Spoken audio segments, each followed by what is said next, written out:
Okay, good afternoon, everyone. Welcome to our first in our series of transfer webinar series. Today we're going to be talking to you about strategies to find off-campus housing services. My name is Casey Luxo. I'm the coordinator of transfer and off-campus student life. And welcome, first of all, to the University of Maryland, and welcome to our first webinar. I'm joined by a few of my colleagues from Off-Campus Housing Services. I'm going to let them introduce themselves. Hi, I'm Jennifer Lindstrom. I'm the manager for Housing Partnerships. I help oversee the Off-Campus Housing Services office, and I also work with South Campus Commons and the Courtyards, our two public-private partnerships. And I'm Hunter Gibson. I'm the graduate coordinator for Off-Campus Housing Services. I primarily work with the Off-Campus Living Fair, which will be happening on July 20th, as well as working with our off-campus housing database. Thanks. So Jennifer and Hunter, welcome. So just a couple notes before we get started, and I'm going to hand it over to Jennifer and Hunter. First of all, we are generally muting folks on the line today. So as we go along the presentation, if you have questions, I want to direct you to the chat box, which is on the right-hand side of your screen. So if you have questions throughout the presentation, you're welcome to type them up in the chat box, and we will answer them throughout the webinar, and then we'll save time at the end for questions as well. At the end of the presentation, I have just a couple reminders about some of our other upcoming webinars, including and also how to find information on how to contact our office if you have additional questions. My last reminder is that we are recording this webinar, so if you maybe have a friend who couldn't make it today, or if you just want to brush up on the information you've learned today, we will make that accessible to our participants. So without further ado, I'm going to hand it over to Jennifer and Hunter. Thank you all for coming today. So we're just going to start off by giving a brief overview of what we're going to discuss today. So we'll start off with just some things that you want to consider before you start looking for housing. Then we're going to give you some details about how you can go about your housing search. And then we'll finish it up with giving you some basics about lease signing and what leases are. So the first thing that you want to consider before you start searching for housing is your budget. And one thing that I always advise for people when coming up with a budget is you should definitely remember to factor in the one-time cost as well as the monthly cost. One-time costs can often include things like a security deposit, an application fee. So some places may have a reservation fee that you're going to have to pay up front. That's typically at the Courtyards and South Campus Commons, and that reservation fee will be applied to your first month's rent. And then rent is just the monthly payment that you're making to live in a space. Generally for this area, depending on what type of housing you're looking for, that rent will range anywhere from $500 to some places can be even over $2,000. And like I mentioned earlier, some places will require you to pay a security deposit. This is often refundable, and so you'll pay it when you move in, and then when you move out and everything is still in good condition in your apartment and like it was when you moved in, you'll get that back. Many places, typically the larger apartment complexes, may require you to pay a non-refundable application fee, so you need to know about that before you apply. And then some other things that you're going to want to consider is utilities. This can include things like internet, cable, electricity, water, garbage removal, and gas. Depending on where you're living, some or all of this may be included in your rent. Again, that's typically going to be at the larger apartment complexes. Many of them will give you like a $15 allowance for water or something. And then if you go over that $15 or $20 or whatever the set limit is, then you have to pay anything over that. Again, that's something that you want to make sure that you understand before you move into a complex so that you can manage your budget accordingly. The next thing to consider is obviously transportation. How are you going to get to class? If you're working, how are you going to get to and from work? So this can be through a car, but if you do that, you're going to have to make sure that you factor in gas. You could bike, walking. There's the UMD shuttle, which is included in your student fees, as well as the bus and metro that you're going to want to factor in. Then there's food, and food is something that's going to vary from person to person. So you need to really think about the types of food that you eat, how you eat, where you get your groceries from, and how often you get groceries when making your budget. And when budgeting, if you find that you're spending more or less on food than expected, obviously you're going to want to adjust your budget accordingly. When it comes to furniture and housing supplies, the home may come unfurnished. If that's the case, then you'll be responsible for purchasing furniture and any other housing supplies. You're going to want to be sure that you know that before you move into a place. And then the last thing is you're just going to want to make sure that you include extra funds for any emergencies that may arise.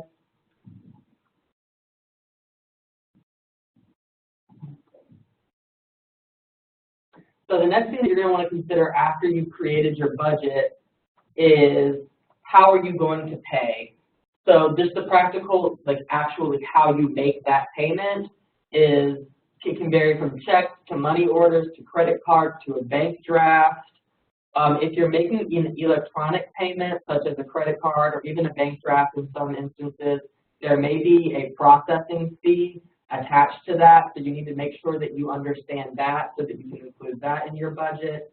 Typically that will be like a certain percentage of the rent, but it varies from place to place. And then when it comes to how do you get the money to pay, obviously that's going to be a very individual thing. So it's going to vary based on how you're getting your money. If you're getting federal loans, then typically that will be immediately sent to the school, and the school will apply that to your tuition and fees, and then you'll get a refund check, and that refund check can be used to apply to your monthly housing costs. Other ways that you may get money to pay for housing is through grants or scholarships. And if you're getting anything other than federal aid, then we recommend that you reach out to the financial aid office so that you can understand how that is going to work and how that money will be applied and what it can be used for.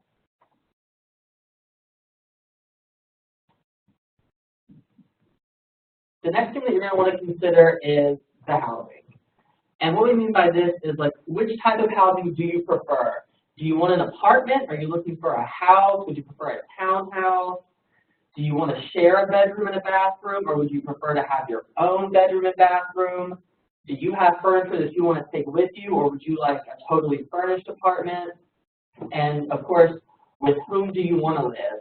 Do you want to live by yourself? Do you want roommates? How many roommates do you want? What gender do you prefer the roommates be, or do you have a preference? Do you only want to live with students, or are you okay living with a mix of students and non-students? And then at the bottom, we have the link for our OCH database. We'll get a little bit more into that later on in the presentation. So just in terms of where you want to live, the neighborhood or community that you want to live in, these are some of the most popular locations for our UMD students. Adelphi, Maryland is just northwest of College Park. We have a lot of students that live there.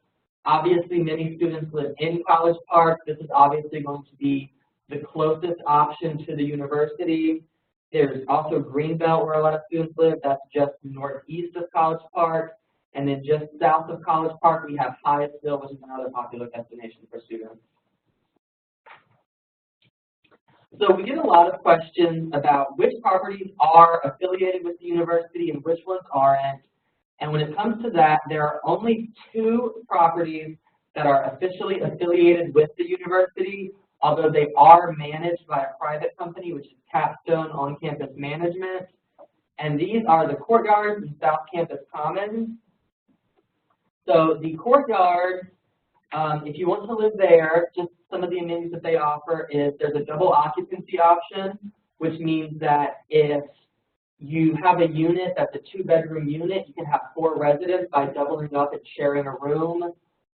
There's free on-site parking, a fitness center, a game room, a heated outdoor pool. There's a computer lab that offers free printing services. The UMD shuttle takes you directly to and from campus. Each apartment has its own balcony. There's a monitored alarm system, as well as bedroom panic buttons for extra security. And then on South Campus Commons, This is essentially directly on campus. You're very close to your classes, shopping, restaurants, the downtown College Park area. It's also very close to South Campus Dining Hall and the Commons Shop. There's 24-hour desk services. The building is secured by having to have a student ID to access. So you just walk up and put your student ID against the little sensor, and that's how you get in. So no one without a student ID can get in. We offer bike racks, as well as single bedrooms with full-size beds. There's wall-to-wall carpeting with wood floors in select units. You also have access to resident life staff, the Department of Resident Life employees, resident assistants, as well as resident directors to be there for support.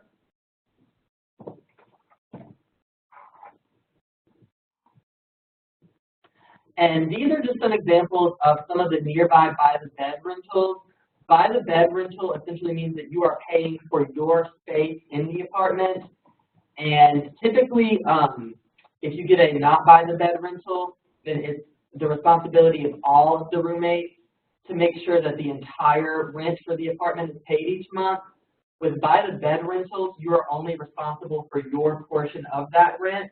So if your roommate can't make the payment that month or something, it doesn't affect you at all.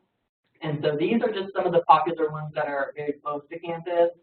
If you're interested in learning more about these, we have the contact information on the off-campus housing website.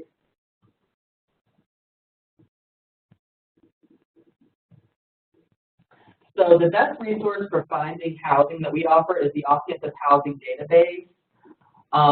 This is a free service for anyone who has a UMD login, and we approve new listings each day. And through this website, you can search for housing. We offer filters for targeted searches. This also has the function of allowing you to look for subleases or releases. We also have a roommate finder function where you can search for roommates. And so now we're going to give you a brief tutorial about how we actually use the OCH database.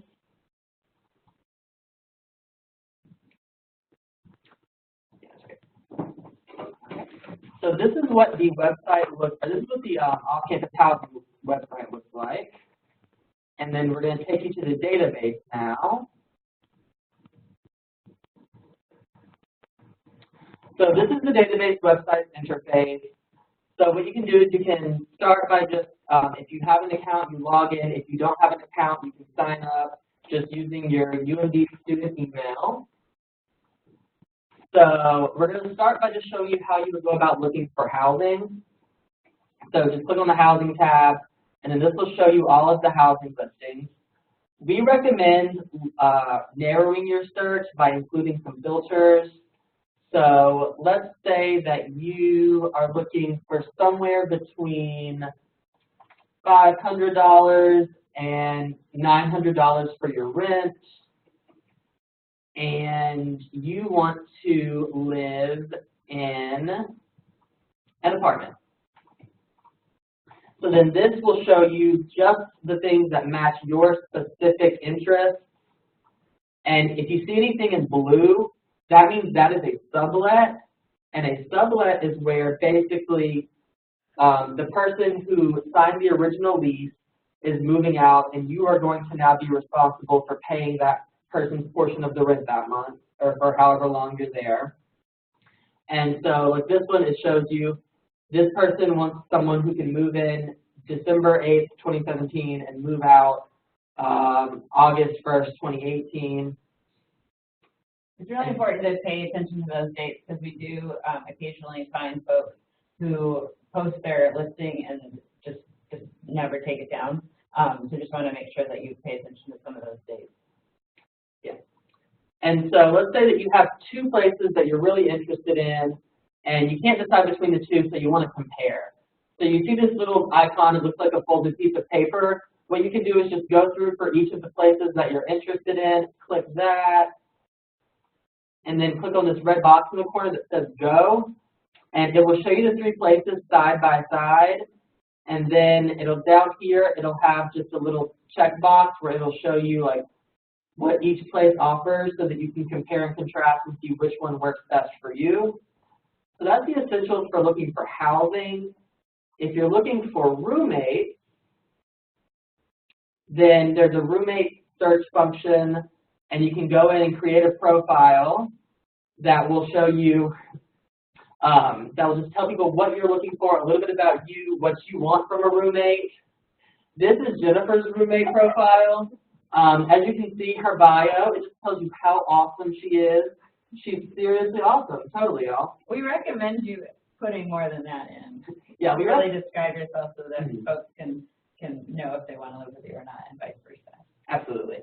And so we see right here, we have the My Perfect Roommate section.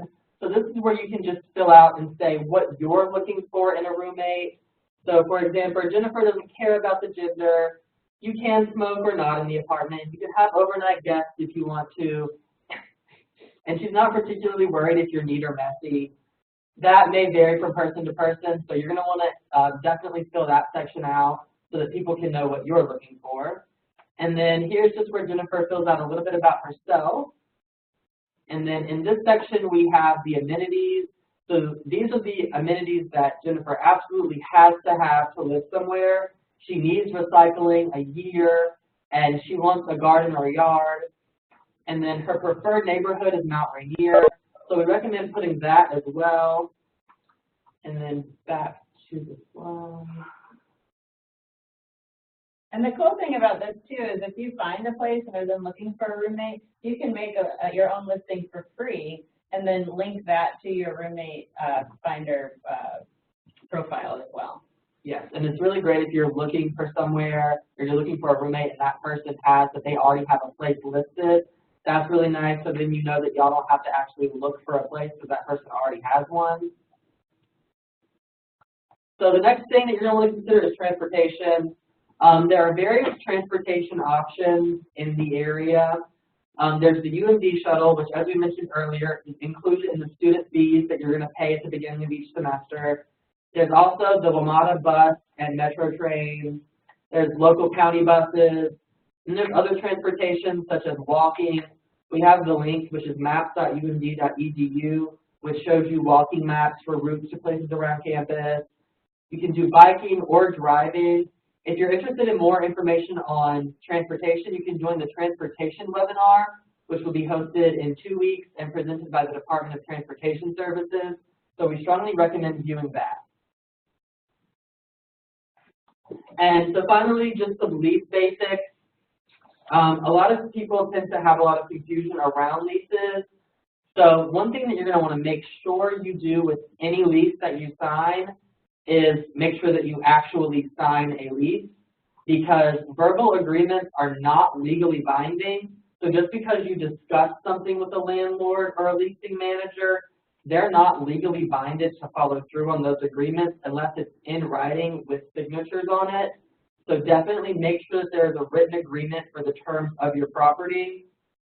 Also, you want to read over anything that you sign, because leases are legally binding, and once you put your signature on that, you are agreeing to all of the terms in that. So you're going to want to make sure that you read your lease, that you know your responsibilities, you know your landlord's responsibilities. You're going to want to know whether you can make modifications to the space, whether you can paint the walls, hang up art, put holes in the wall. And you also want to make sure that you understand the move-in policies. Also, before you move in, we recommend always walking through the space. You're going to want to write down any existing damage that you see. So if you see scuffs on the walls or you see a mark in the carpet, you want to make note of that. We also recommend taking photos with the dates included. These just can protect you from being charged for pre-existing damages when you move out. So if something's already damaged, you can have that photo evidence to show, just to bolster your claim a little more that, no, that was already like that when I moved in. And something else to note with leases, with a lot of the larger properties, their applications and leases are signed online. And we've had, over the years, students come to our office saying that they thought they were filling out the application, but they'd actually signed a lease. So you really want to be careful while you're going through the process to know what you're reading and know what you're filling out, because like Hunter said, the leases are legally binding. There tends to be a grace period in which you can break the lease. I think it's 24 to 48 business hours.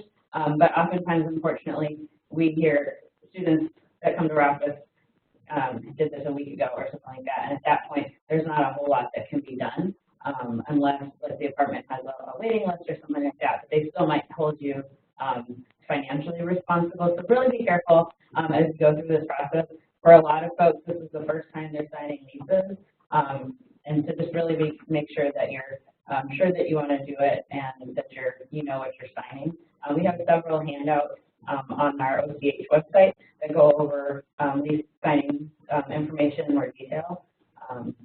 So we refer you to that as well. And just one last note, electronic signatures are just as legally binding as actually signing your name on a piece of paper. So make sure that before you put your name on anything and click submit, you understand what it is, because that can be just as legally binding as signing something on paper. And so finally, if you need any legal assistance, let's say that you have a conflict with your landlord or with the apartment community, and you want to understand your rights or the landlord's rights, you can contact undergraduate student legal aid. They're located in the South Campus Dining Hall, Suite 3125. We have included their phone number as well as their email, which is slao@und.edu. This is a great resource just for any legal assistance that you may need. They will also review your lease before you sign it. So they'll look at it, they'll read over it, and just tell you what exactly it is that you're signing and what you're agreeing to and what your landlord or apartment community is agreeing to. And this is a completely free resource for UMD students.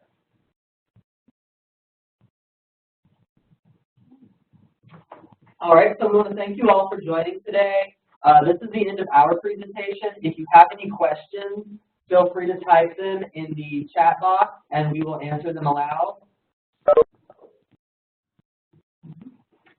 And while we're waiting for folks to chat in your questions, we did have a question earlier in the webinar from one of the students who asked, what happens if you don't have your financial aid yet? So maybe we can answer that question while we're waiting for folks to type in their other questions. Yeah, typically when it comes to financial aid and especially receiving your refund, it's usually after classes start. So you're very likely to have already moved into your apartment before you receive your refund. So for each semester, well, for fall and spring semester, we just want to make sure that you plan to have at least that first month's rent available so that you can pay that first month. And then usually within the next month, you should have your refund. If you want more information about refunds and things like that, financial aid is the best place to call. They know a lot of the ins and outs. But yeah, typically for both fall and spring, you want to have that first month ready in case you don't have your financial aid yet.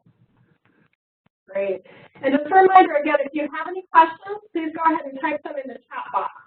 A question I got earlier this week was if a student is going to be attending classes primarily in a particular academic building, do you guys have any recommendations for how they can kind of explore the best housing option that's closest to that particular building? Do you have any recommendations on that?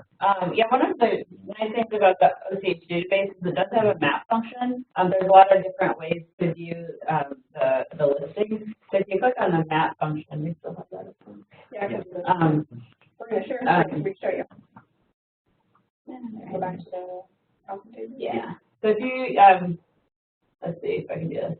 If you click on the map function, I mean, this basically just shows what we searched for.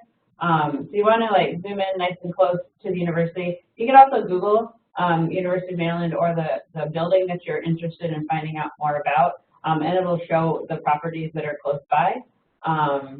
So that's one way to do it. Generally speaking, the buildings that are closest to, the properties that are closest to actual campus academic buildings. The domain is what's closest to the business school, the munching hall. If you're engineering or any of the sciences, typically Varsity, View, Enclave, and Courtyards are going to be the most accessible. Along the southern border and southeastern border of campus, you have Terrapin Row and Landmark. Those are, I guess, generally going to be closest to the mall. But basically, what I would do is also look at the maps.umd.edu, so you can kind of, maybe look at a building and then kind of figure out the travel distance or the walking distance. That's kind of what we found helpful. You're going to have to walk to most every building, or from most every building to campus, but there's lots of easy ways to get here, with whether it's bike share or walking or taking the shuttle UN. So all of the ones on Baltimore Avenue and Knox Road are pretty close to all of your buildings.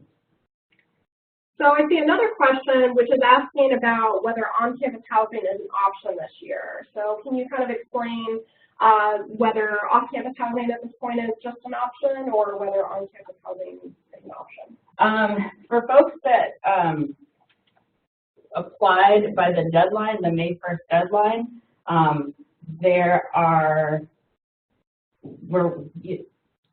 let's see, like those folks have met the deadline, so they're guaranteed housing. Anyone that didn't meet the May 1st deadline is likely going to have to look for off-campus housing. I know the Department of Resident Life is sending messages to everybody that's applied to help keep you informed with what's going on.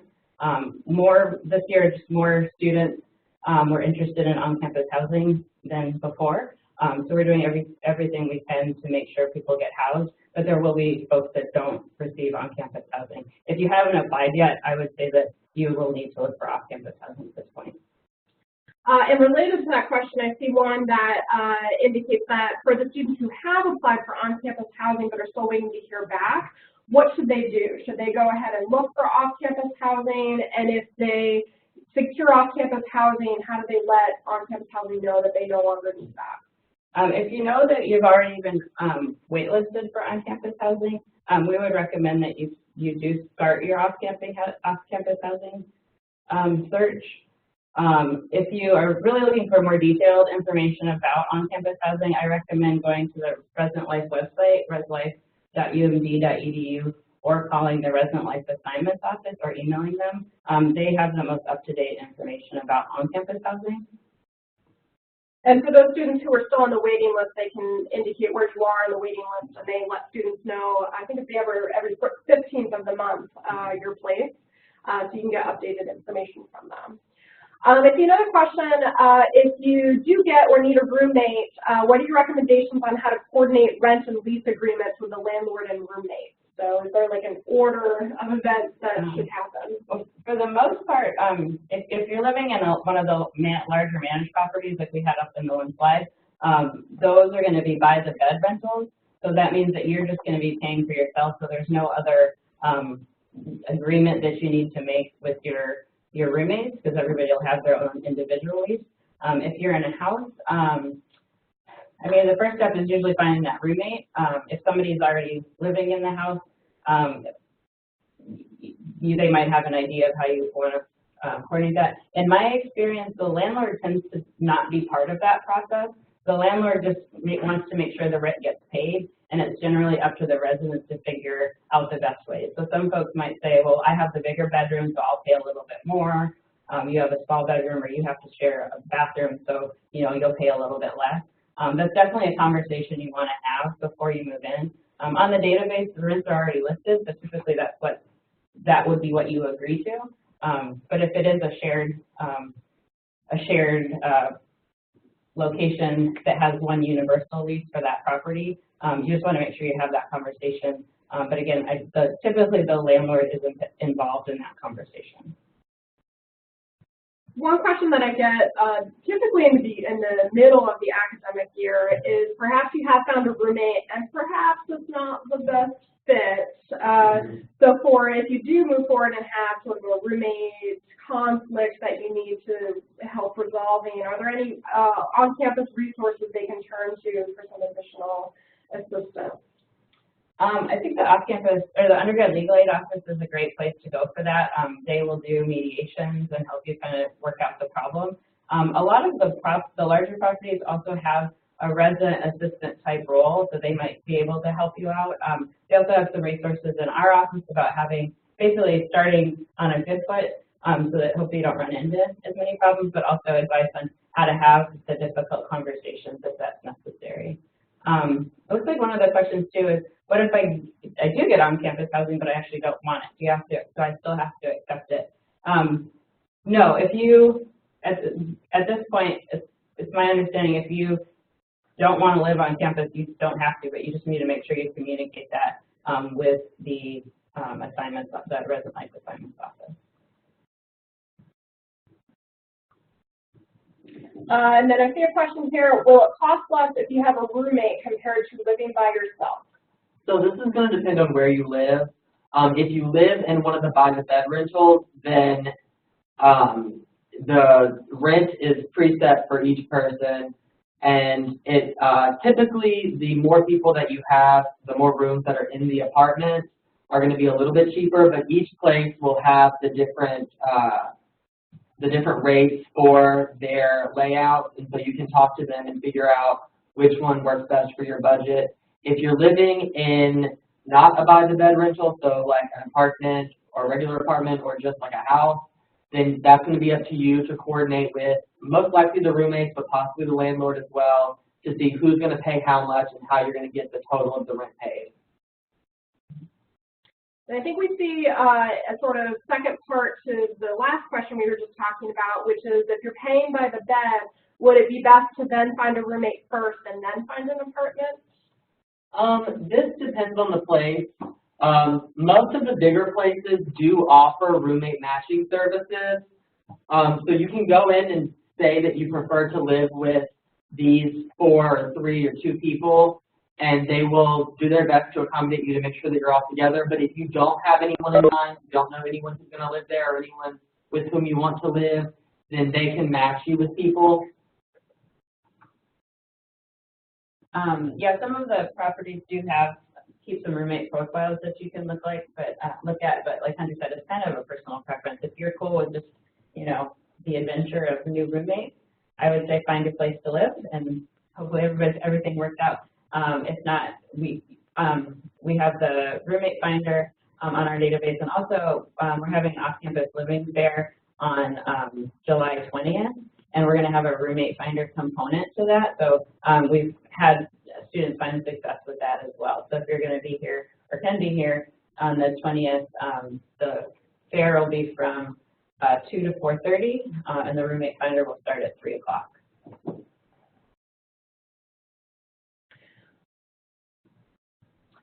The fair will be in the Colonial Ballroom and Stamp Student Union, Colony Ballroom and Stamp Student Union. So just come to the Student Union and you can ask people at the front desk if you're not familiar, and they will direct you to where the fair is. And it's great to attend. You get lots of free swag from apartment buildings, which is nice too. Absolutely. So there's a question about creating a profile on the off-campus or OCH database. When you go there for the first time, you can just click on the sign up button and it'll walk you through the process. And then also on the OCH website, och.umd.edu, we have a little training video that can help you walk you through that. Yeah. And also the reminder, we're recording this webinar, so when that's available, we'll shoot that out to everyone. So that way, if you want to rewatch some things that we've gone over today, you can certainly do that too. As far as we have someone ask, on the parking rates the same on campus if you live off campus. Most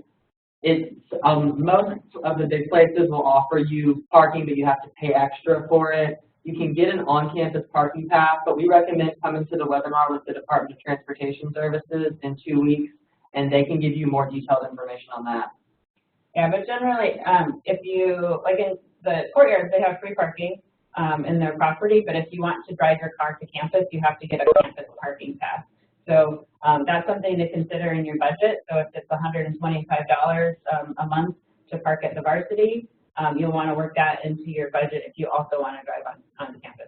Varsity is close enough that hopefully you can save a little bit that way, but it will be, I'm not sure what the comparison is, but they still have all the parking rates up at the transportation webinar, and then also on the transportation website, which is dots.umd.edu.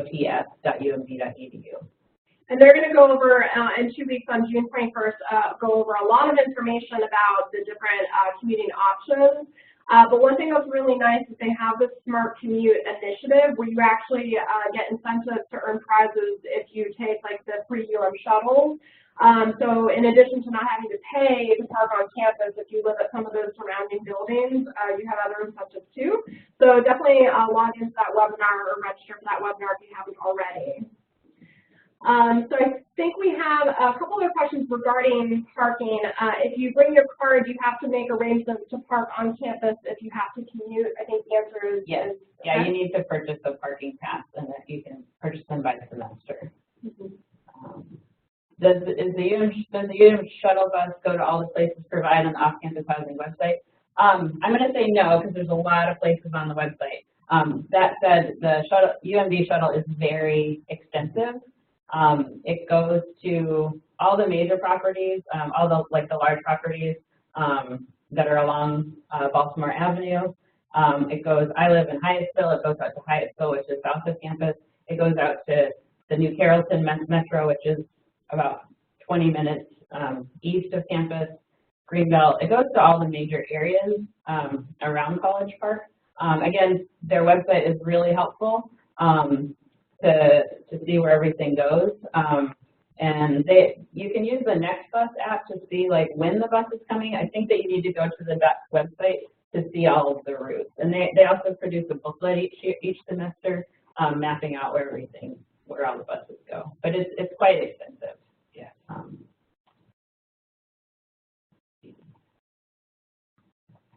I know this is a stressful time. Somebody's asked, when should I start to panic if I've not found a room or roommate? Honestly, I believe that there is enough housing for everyone. It's just, I think what might happen though is you might have to start looking a little farther out from campus. Just based on some of the reports that I get, I know that there are some of the larger properties that aren't filled yet. And we also have landlords that come into September and October that are still looking for people to house. So a lot of that is relative. Your panic might be relative to how close you want to live, but you won't go without a place to live. You might have to just look a little bit farther out if we get closer to like August and September. So that's a good question a question that sometimes I get from new students as well, which is, let's say maybe they didn't get the right deal living situation this semester. Is that something they can revisit for the spring semester? Or and how early do you recommend that they start thinking about housing for the spring or next fall? So typically the leases that you sign are 11 and a half to 12 month leases. So if you want to move out in the spring, you'd actually need to find somebody to take over your lease. So that would be subletting in most of the off-campus properties, or releasing if you are living in off-campus commons or the courtyards. Typically, the larger properties start advertising as early as November for renewals and for new applicants. So once you're on campus, you have a little bit more time to look around. I still think that you have until they're starting to fill up now. This is a little bit earlier, I think, than years past, but I think there's more students that are interested this year. So, I mean, you can always be looking. It's just when you want to decide to sign the lease. But I would say once you're on campus in the fall, if you don't like where you're at, you can start looking as early as November if you like. I encourage students to get a little more settled on campus. If it's your first time here, sometimes you don't know exactly where you want to live in the first couple months because you're so focused on school. But yeah, while you're here looking throughout the semester. We also have commons and courtyards leasing that happens at the end of March each year, so that'll be something else to consider. And just another note, I recommend calling the places and making sure that they have vacancies before you fill out the application, because again, some places do charge you an application fee, and you may not necessarily know when you're filling out that application and paying the application fee that they're actually already full for fall 2018. So I recommend getting in contact with them before you fill anything out. I see a question, which is probably going to be our last one for today, since we're running close on time. Are leases only for 11 and a half to 12 months, or can you sign for longer? Typically, the leases are 11 and a half to 12 months, but you can always renew. So people typically don't sign more than that. Each year they'll just keep renewing for however long they want to stay. Great.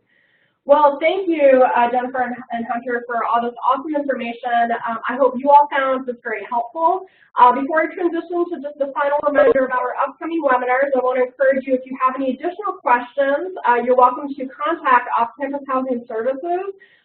Their information is there, so their email and their phone number. And then if you're on campus, like if you're coming here for transfer orientation, they'll be at the resource fair, and their office is very easy to find. So definitely a great resource if you have any additional questions that they can help you with regards to off-campus housing. Just a reminder that we do have a series of upcoming webinars, additional webinars. So we've already mentioned the June 21st webinar on everything you need to know about commuting. We also have one on how to jumpstart your career development at UMD on July 12th, where we'll be hearing from our University Career Center staff. And then we have a last webinar on August 2nd on how to get involved on campus, and we'll have folks from our STAMP Student Union and our Student Organization Resource Center to talk a little bit about the different options of how to find, organizations to get involved in or how to start your own club. So I think some of you have already registered for some or all of these, but if you didn't RSVP for the remaining ones and you'd like to, just go to go.umd.edu/transferwebinars and just fill out an RSVP form. It's okay if we have a duplicate if you're not sure and you just want to make sure you get the webinar information. Lastly, I just want to remind folks that, transfer off-campus student life, we are here to serve you, our transfer students. So feel free to reach out to us if you have any questions. Our website has a lot of information, and that website is stamps.umd.edu/TOSL. But we're very accessible via email and phone. So our email address is one of the best ways to reach us. We constantly monitor that. And our email address is tocsl@umd.edu. We also encourage you to follow us on social media. We're active on Facebook, Twitter, Instagram, and Snapchat, so you can follow us at UMD TOSL. We send out information about not only some of our upcoming events, but things that might be useful for transfer students or scholarship alerts. So we definitely give a lot of information on social media.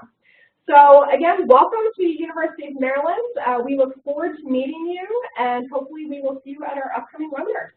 Thank you. Thank you. Have a great day.